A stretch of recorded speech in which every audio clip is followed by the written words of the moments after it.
and sit down.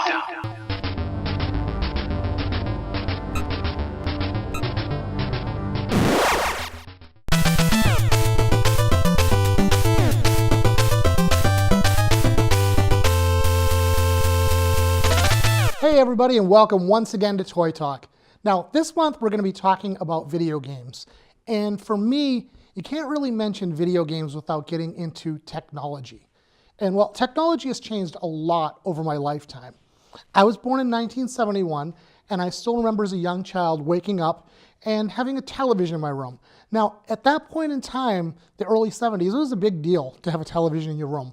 Most homes, they just had one in the living room. Well, what I had was this little, probably 10-inch screen, black and white television, no color, had an antenna you had to lift to make it work, had to click the little dial to make it work, and if you were lucky on a good day, you'd get maybe 3 to 5 channels that came in. Now, if I wanted to use the phone, I did have to go into the living room to use the one phone.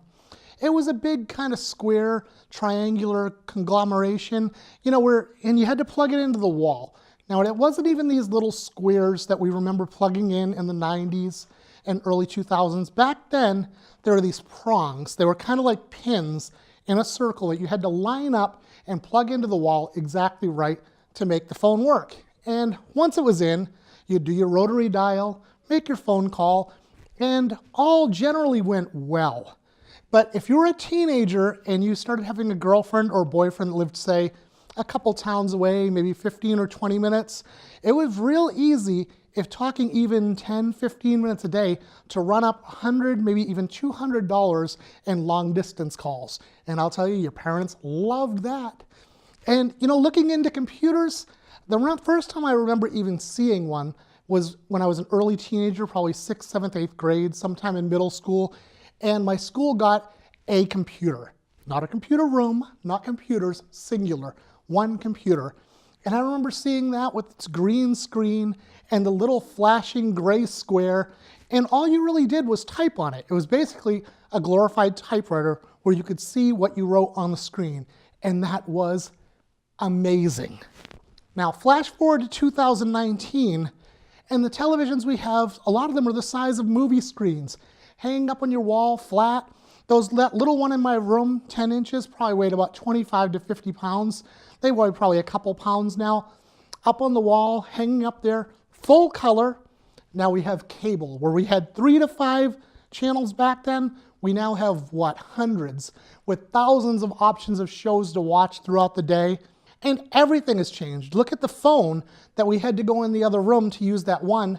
Now we have these little cell phones. That phone was probably about 5 to 10 pounds. They're now a few ounces. They fit in your pocket. You can watch television on that phone. And then there's the internet, something I never even imagined. It was never in my wildest dreams as a child, being able to get on a computer in your home, because really 10 or 20 years before I was born, computers took up an entire room, and you still couldn't chat with people all over the world. But you can get on, you can chat with someone from Massachusetts to China to Japan, wherever. And amazingly, even more so, is you can look at them as you're chatting. You can talk like on a phone and actually see each other. When I was a child, that was the Jetsons. And now we have these tablets, again, that fit in your pocket, that fit in the palm of your hand. And everything in society has changed because of that. And for me, I look at this and I'm able to kind of balance it. I'm in that range, being 48 years old, where I had about half of my life with no real significant technology by today's standards.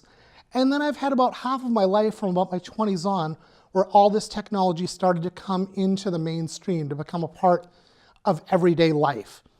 And I've noticed a lot that people younger and older have not been able to embrace it in such a way as I've been able to because of my age range. A lot of people older than me, now not all of course, but many have not ever really embraced technology. They grew up a certain way. They were settled in jobs and families and whatever else before this technology started setting in. And since it wasn't part of their lives then, they've not made it a part of their lives now. And then on the other side, with the younger generation, many of them have grown up where all they've known is that kind of technology. So they've never learned to live without it. And I think of the scenario where if anything were to ever happen where this technology were to shut down, they wouldn't know how to function in a lot of ways. They would not know how to do different things that we know how to do that lived without the technology. And so what I say in reference to this is if you're older, spend some time with us. There's a lot of great things that have come out of technology. We've, these cell phones that I said we have. I remember breaking down on the side of a road at about maybe 17 or 18 years old and having to hike through some woods to a home, stranger's home, didn't even know who they were, and having to knock on the door to ask if I could use the phone to be able to call a tow truck. It's a dangerous situation, both walking through the woods, going to a stranger's home, all those things. Nowadays, you can just pull your cell phone out and call. That's a major benefit. There's a lot of things you can look up on social media and find and reconnect with friends that you haven't seen in maybe 20, 30, 40 years. If you're older and haven't embraced it, I encourage you, use it, get out there, get used to it. It is a part of society and it is here to stay.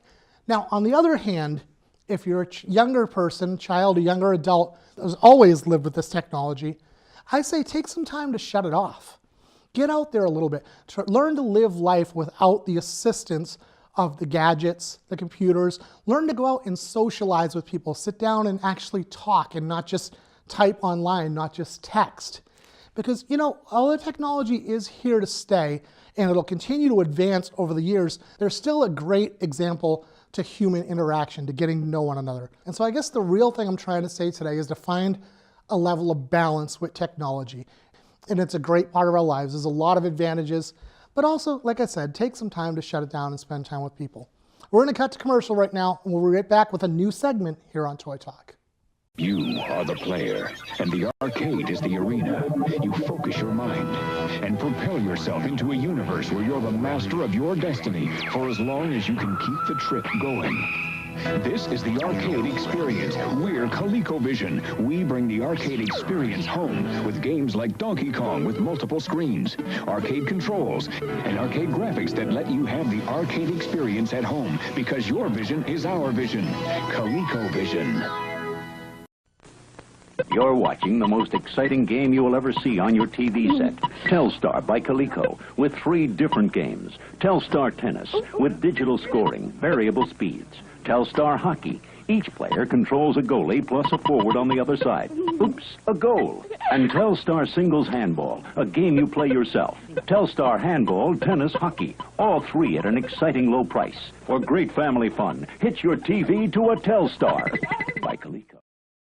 Hey, welcome back. Now, there is something I've been wanting to do different on Toy Talk for a while. Most months I do my Toy of the Week segment, but I'm going to start doing something where I go out to some different people's stores and even their collections, maybe in their home, to kind of give a highlight to some other places. And we're here today at Bazaar Game Trading in Tyngsborough, Massachusetts, with the owner, Michelle Shay. Now, Michelle, how long have you been here in Tyngsborough? So we've been here since January of last year. We were in Drake before that for 4 years. You were where before? I'm sorry? In Drake. In Drake. So the store's 5 years just into a new location. Yeah, right. Okay.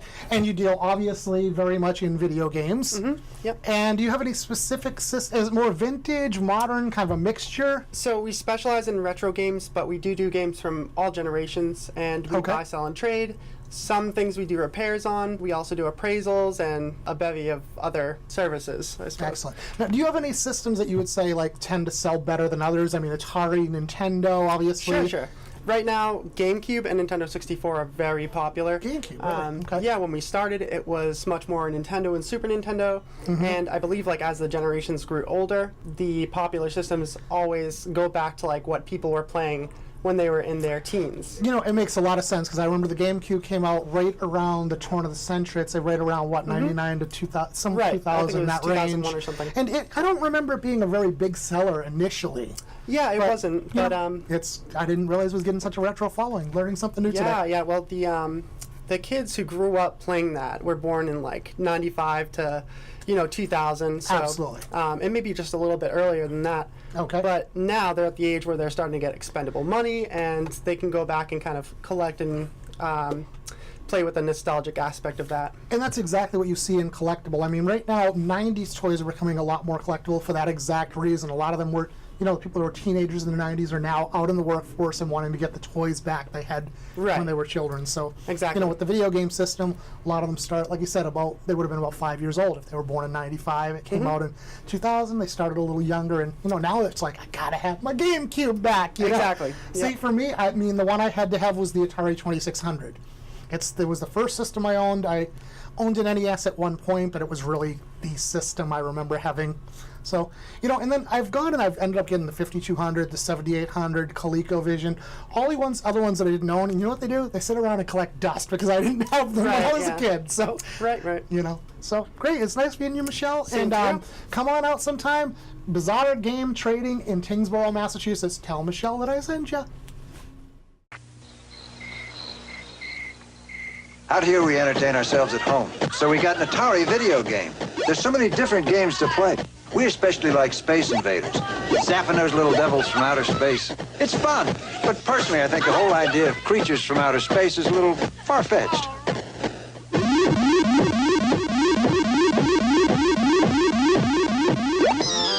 No other company offers you as many different video game cartridges as Atari. This is the new Frogger home video game. Ribbit. It's just like the arcade game. You have to hop Frogger past these cars and trucks. Missed. And back home to his lily pad. The new Frogger home video game. Bring it back to your pad. Well, this month's guest is no stranger to Toy Talk. We met him on our On the Road episode. And as far as my inner circle of friends goes, he is the video game guy. So finally, this should have happened months ago, but welcome to Toy Talk, Aram Schwartz. Aram, how you doing? Now, you know, video games have really been part of our life from day one. They started I was born in 71. When were you born? 73. 73. So the first arcade game ever made came out in 71, which was Computer Space. Black screen, bunch of gray dots, these two little circles that were supposed to be spaceships, I guess. And yes. I don't even know what the point of the game was. What I do know is it topped out at a massive high score of 15. It's a very rare game to find. I've Very. never seen one in person. I've never seen one. What we're really going to focus on today, though, is the home systems. You know, we had those arcades we went to. They were great, and we popped in quarter after quarter, spending So probably much money. hundreds of dollars a week, if not more. But then, you know, it all started to change with not quite the Atari 2600, but the what? Well, for me, after playing countless hours in the arcades, I actually picked up a couple of these handheld games, and this is one of my favorite ones. This is Space Invader. Absolutely. It was not Invaders. No, it was Space Invader. It was one of those knockoff games, but I would play countless hours on this, playing with friends, seeing if I could top the score. My friends would try to beat me, Yep. and we would just pass the game along. And you didn't have to, it was the first time you didn't have to pop in quarter after quarter. That's it was a right. small screen. It was usually just red light playing background. The only thing expensive was the batteries. Oh, You yeah. went through batteries like crazy. You went through at least 1 or 2 sets a day. A playing these day? different Okay, I games. didn't play them that much, but I might did have use quite a gone through bit. a lot of batteries. And this was also portable, so I played, Mm-hmm. again, many hours in the car. If I was Oh gosh, they were on great for road vacation, trips. waiting for things on road trips to happen, I would just be playing those with friends. Absolutely. The two that stick out to me was there was a lot of sports ones, electronic quarterback, basketball, and then there was one that was a driving one. I believe it was called Turbo, if I'm correct. There was a turbo. It had a little steering wheel on it, which was a lot of fun. My brother actually owned That's that the one I one. remember with the Yes. steering wheel, yeah. Little controlling pegs.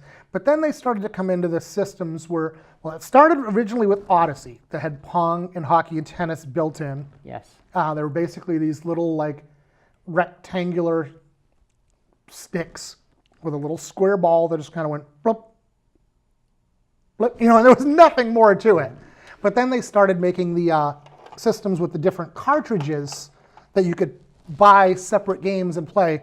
And now most people think the Atari 2600 was the first, and it definitely was the first mainstream popular. But before that, there was the Fairchild Family F. Yes, it's a hard system to find. Very. There's a few out there. If you have one, it's great.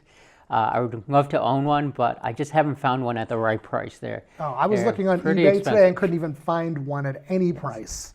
I found a few games that were very pricey, but not the system itself. But that came out in 1976. And in 77, the Atari 2600 came out. And this was the system that kind of revolutionized video games for home play. Yes, this was an incredible system way back when. Still my favorite of all time. You had joysticks available. They also had the paddle controller. I remember Super Breakout for the paddles. Most games were on the joysticks. Warlords was another incredible game Warlords for the... was good. Kaboom was another paddle game. Yes. Yep. This was it. Everyone sat in front of the TV for hours and hours. Oh my gosh. I remember, I mean, it came with 2 games, Combat, and I believe this is Pac-Man here, came with the system. This is the wood grain system. Now, they had others that came out. There was a rainbow system that just had a line with a rainbow. And then there's another that was all black that they've called the Darth Vader system. The Vader, They essentially were the same system, just with a slightly different look. But they had so many different games. They did, like I said, these mainstream things like Pac-Man that were in the arcades. And then they spun off into pop culture stuff as well. Like you said, they had Star Wars and Jedi Arena and Return of the Jedi. Yes, that was a huge market for them. Oh, absolutely. Doing the movie type of games. They also had MASH. They had Jaws. I didn't know about Jaws. I have Flash MASH. Gordon too. I have Flash Gordon. But very good games. They went movie games were They had a very popular. Ghostbusters one. That's true. Had that for a period of time. Wasn't crazy about it and wound up like trading it off. But they had a lot of movie games. Now that you say that, my all-time favorite I wanted to mention was Enduro. I did bring that. That was a racing game, and I just absolutely loved that. Since we've gotten into mentioning the movies, it's probably relevant to mention E.T. Yes, that was...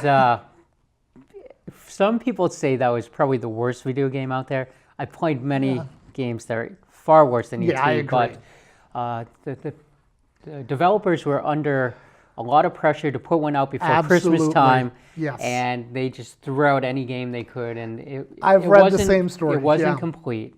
They were talking about how, say it took, I don't know, like I said, I'm throwing out a time frame, but say it took 6 months to develop a game normally. They came to them and said, we want E.T. out in time for Christmas, and they had something like, where it's normally 6 months, they had 1 month to put this game together. They and literally so threw it it didn't together. come out to what it could have been had they been given the time. And E.T. kind of is marked as a bit of a downfall to Atari. It did continue on for a while. Yes, it did. But it didn't. But Atari wasn't the only system at that time. It ran from 77 to actually 92, but was big until about 82. Yes, And, I would have to agree with that. But it did have some competition. The ones that stick out in my mind are ColecoVision. Was a very popular system. What I remember about that was being at a friend's house and he put Donkey Kong in, and I was just blown away at how much better the graphics were on the ColecoVision than they had been on the Atari.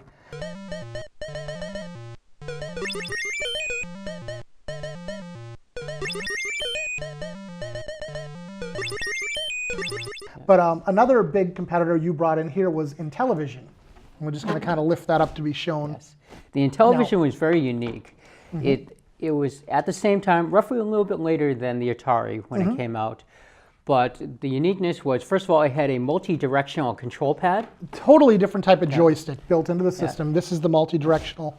And also it had an overlay, depending on what type of game you were playing, to tell you what all the different buttons did on the controller. Now, so you had a lot of different options and different gameplay that the Atari unfortunately did not have with the single button controllers. See, now, I've always been a joystick guy, and these systems that had the all these numbers and buttons were always kind of confusing to me.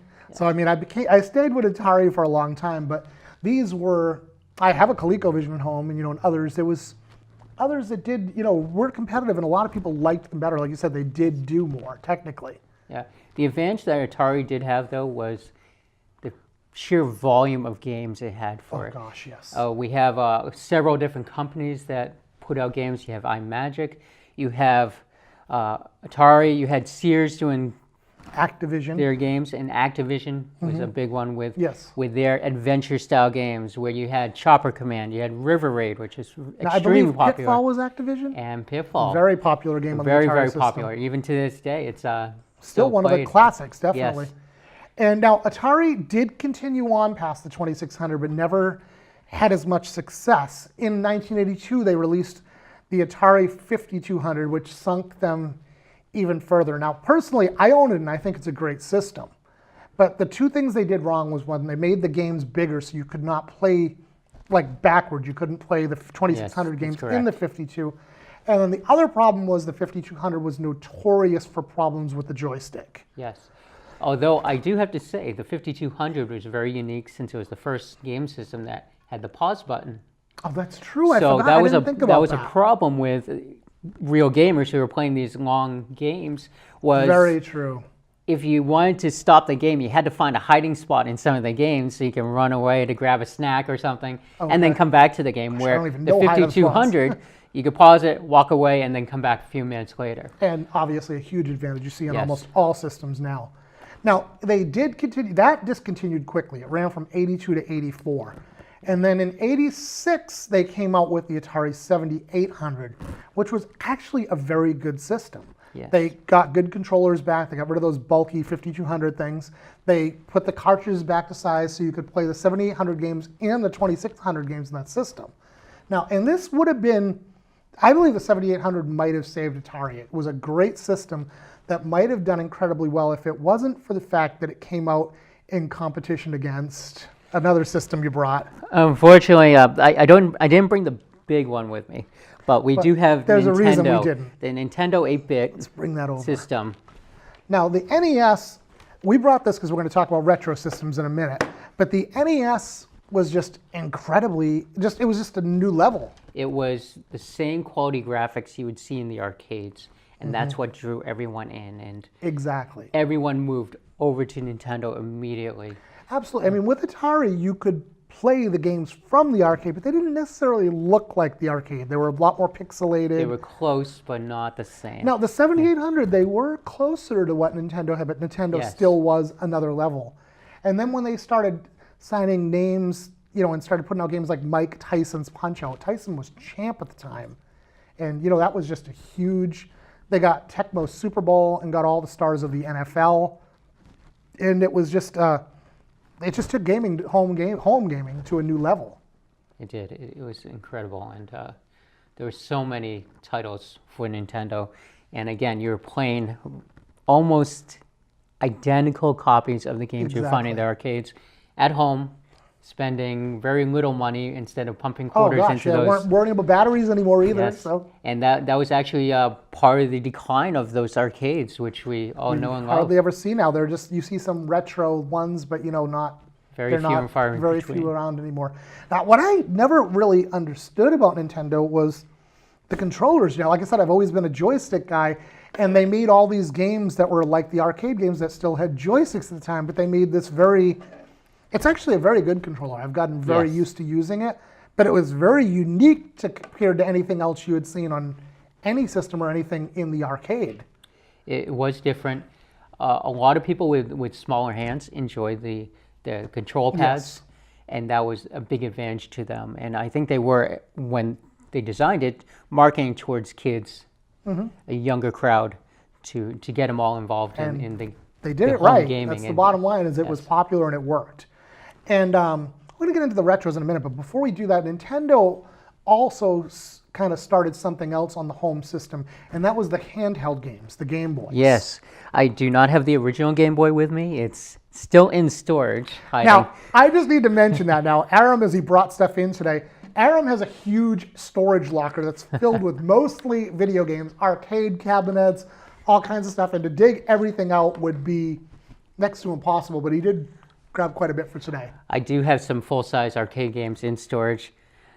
Due to time, I was not dragging them in here for this, And wait. but I would love to eventually set them up and Maybe we set can do up an a man episode cave. in the storage locker sometime. We'll have to do one of those. That'll be a special edition one. But this is one of the Storage Game Boy Wars Toy Talk. systems that's portable. There's one version that's the Game Boy Advance. This is the Game Boy Advance SP, Okay. and they even made a tiny one. This is the Game Boy Advance Micro. I was just going to say, it seems like it should be named the Micro. Yes. I was just thinking about that. But, and these, now, this took like what you brought out before in Space Invader and brought it to a whole new level. Now you could take the cartridges that weren't available at the time of Space Invader, and you could have those cartridges when you were on road trips in the car and stuff. Exactly. And it brought gaming to a whole new level once you were able to absolutely. bring the same quality graphics as those home systems now in a little portable device. It's crazy because nowadays it's almost like you could play it on your cell phone. But but still, these were just. But these are still so much huge better. step I love forward. playing these. But back to it now though. Going back to the Nintendo, the big thing in the modern market right now is we're seeing a resurgence of these old systems we loved, like Atari and Nintendo, Sega Genesis, others in these retro systems here. This one obviously is a mini system. Not all of them are actually. Why don't you grab the Atari one you have over here? Yes, I actually brought two of them. Oh, okay. Today. First is, I'm sure you've seen these in the stores. This is the Atari Flashback. Multiple versions of this with different collections of games.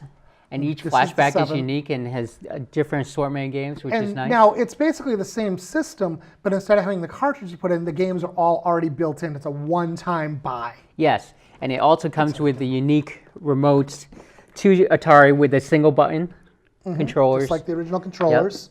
Yep. And it plays exactly like this one the original. Obviously is featuring Frogger very vividly here. Yes. I see Space Invader, Centipede, a lot of the classic games on there. And I also got this one, and I'm going to give you this one after the show. Oh, sweet.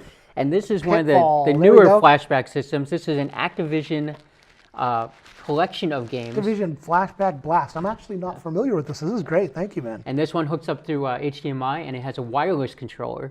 Sweet. And you can play your favorite 20 Activision games, and it includes Atlantis. Pitfall right on the top. it has Atlantis, Pitfall, okay. it has Hero, Chopper River Command, Raid. I remember River Raid. and Hero, another Hero. classic game. Chopper Command. So we're talking some Keystone of the best. Capers. Keystone Capers is kind of a sleeper game. I think I bought it for Atari back in the day in probably like a $5 bin or cheaper. Maybe It is even a less great than game. that, and I loved it. It was a great It's game. a lot of fun. Bringing these back, it's not only getting a newer generation liking these old games, but it's reviving some of them. Now Atari, after, like I said, the 7800 and the 2600 stopped their production in 1992, so it's been 26 years. But later this year, 27 years actually, it just turned 2019. But later this year, a new Atari system is coming out. It'll be interesting to see if that actually if comes they into can- play and they can compete with the other PS4, I'd systems say, there. yeah. PlayStations, you got the Xbox and The Xbox, and yes. all the other guys. But let's see what happens. I'm excited to see what happens with I the am too. the I new think systems. it's gonna. I hope it's gonna be a good system. I'm more than likely gonna end up buying one. I will probably buy one. Yeah, I don't buy a whole lot of the newer systems. The newest one I personally owned was the NES. My kids do have an Xbox 360, and there's been a Wii at one point, different things. But the Atari definitely, it's got my attention. I'd love to definitely at least check it out, if not buy it. I still play the Atari all the time. Mm-hmm. And for some reason, it's not always about the graphics. It's just about the gameplay. It's something you loved as a kid, and it sticks with you. It's the memories of it, honestly. And like I said, I mentioned Enduro, just to kind of close out on this, that it was my favorite game. And I think the reason was, I remember going over to a specific friend's house and being down in his basement and playing that, and I had never heard of the game, and I loved it. I ended up borrowing the game, and for some reason, I still have that connection to that game. I still enjoy playing it. I pop it in more than any other game. I have to say that with the internet, it actually is kind of great. Since before, as a kid, when trying to find new games to play, you were only limited to what was available in your local area. Yes. Now that local area is anywhere with It's an the internet internet, it's connection. the world. Yeah. So instead of knowing about 50 games, I now know there's hundreds and hundreds of games out there, we didn't with realize even that homebrews coming out, where local people are still programming for the Atari 2600. Absolutely. For people to enjoy them. All right. Well, it was really informational. I've had a great time. And Aram, we'll definitely have you again sometime on Toy Talk. But thanks for being here, bro. Thank you. All right. Look forward and to we'll it. see you next month again on Toy Talk.